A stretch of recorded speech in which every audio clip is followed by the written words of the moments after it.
I am going insane.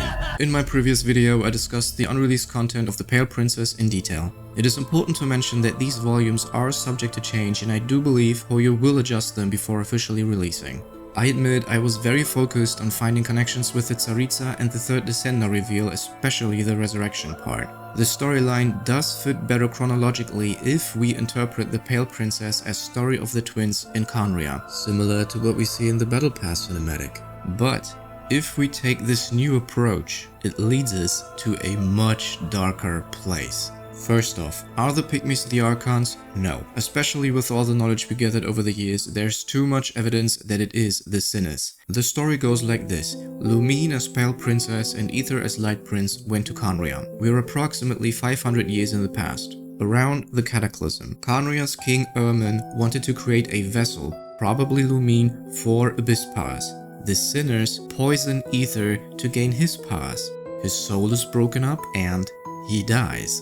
Dainsleif hid the body in a tree hole. The Night Mother that spoke to Dainsleif could be the Abyss itself. Remember, the Abyss is described as its own entity.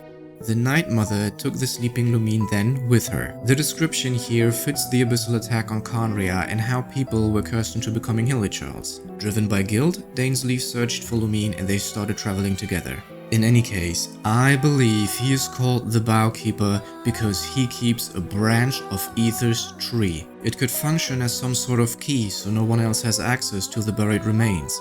As mentioned before, I believe it to be an Irminsul tree located in Khaenriah. King Ermin draws inspiration from the Nordic god Odin, who lost an eye for drinking out of the well of wisdom underneath the world tree Yggdrasil.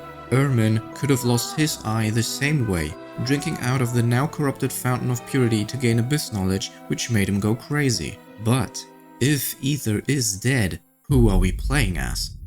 I was very confused about having two different stories about the twins' arrival. We see two shooting stars arriving in Teyvat summoned by Khaenriah. Now the story tells us they arrived with a spaceship. In the Not-Cry Archon quest, the traveler wonders how the Abyss twin could open the pod from outside. After all, they came together, so they should have been together inside the spaceship. This is where two timelines come into play. We actually know that Istaroth created a second timeline for the events in Inazuma. Timeline 1.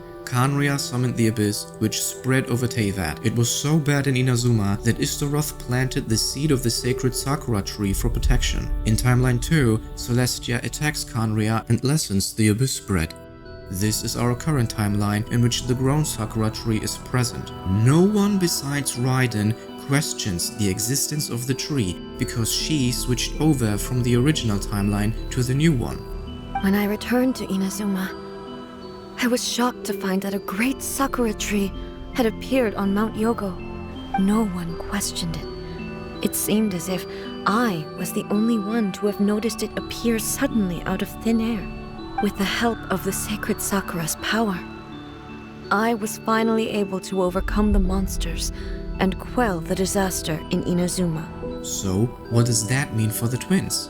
Timeline 1. The twins are summoned to Khaenriah as shooting stars. The events of the Pale Princess take place, Aether dies, Lumine goes with the Abyss. Timeline 2. Celestia still needs a twin that doesn't die, so they summon a new one that comes with a spaceship and crashes in Not-Cry, a safe distance away from the events in Khaenriah. Maybe this time it's Aether alone, which is why he's not recorded in Irminsul as opposed to Lumine. Lumine finds Aether and opens the spaceship from outside. The traveler that we are now playing as is the key to merge both timelines and prevent butterfly effect. That's why we follow a very specific story that Istaroth wrote. Paimon is there to make sure we follow the correct steps of the script. If the prophecy of the Pale Princess holds true, we would have to resurrect Aether from Timeline 1, which seems super weird. Maybe they'll take that out of the story when releasing the books. Also, Dainsleif should have been out of his mind meeting a living version of Aether because he buried his version of Timeline 1, assuming he has memories of that. It gets really messy with the memories overall here, and it seems to be a core theme with the Loom of Fate and Irminsul in general, but I'm sure they will justify it with time travel travel and memories being overwritten and such. I want to add something from Honkai Star Rail.